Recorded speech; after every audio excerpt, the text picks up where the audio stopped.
Let's go to breaking news with the release of the monthly jobs report and bring in Sarah Eisen. She has the numbers. Sarah, Alex just told me in my ear how many jobs were added. And I said, wait a second, you got that wrong. You mean 200,000? No. And he said, no. So give us this number, which, okay, is that the lowest jobs number we've had? And I mean, since I've been doing this for 11 years, I can't remember a number in that range. What's going on? It's certainly the lowest we have seen in many, many months, if not years, Joe. So economists were looking for us to add about 180,000 jobs this month in February. We only got 20,000. That is a very weak headline number.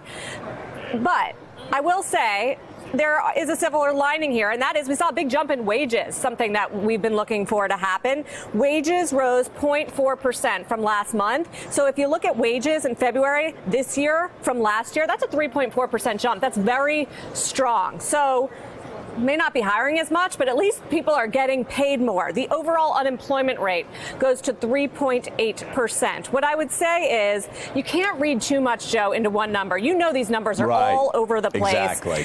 But we should pay attention if this is a trend of cooling job growth. We can't get 300,000, which is what we got in January, the month before, every single month. We had been averaging around 200,000 for all of last year, so it was a very strong year of jobs growth. But you know the market's been extra volatile in the recent weeks, and there have been increasing calls from economists of a slowdown in the economy.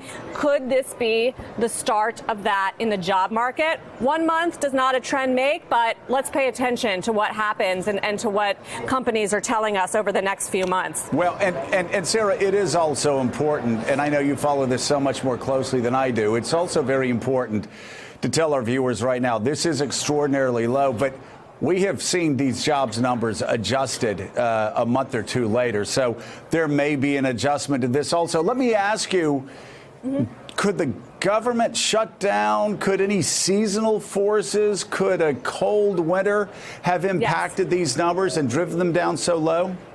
Absolutely. So February is always a quirky one because one of the survey weeks, this is a survey where they poll for hiring. One of the weeks was marked by a lot of snowfall, which always sort of messes up the numbers. So you got that working for you in February. And also keep in mind, January, although it was revised to 311,000 jobs up. So you're going to see give back. If you go through where the numbers were, private sector was all the job growth in February. They added 25,000, and government jobs actually subtracted 5,000. So you're still sort of shaking off the effect of the government shutdown. Still, economists know all these factors going in when they make the forecast. That's why they were looking for 180 from 300,000. They weren't looking for anything this week. So we're going to have to wait to hear the White House reaction and company reaction. I will just emphasize, though, the wage numbers are very, very good. In fact, the best we've seen post-recession. Thanks for checking out MSNBC on YouTube, and make sure you subscribe to stay up to date on the day's biggest stories. And you can click on any of the videos around us to watch more from Morning Joe and MSNBC. Thanks so much for watching.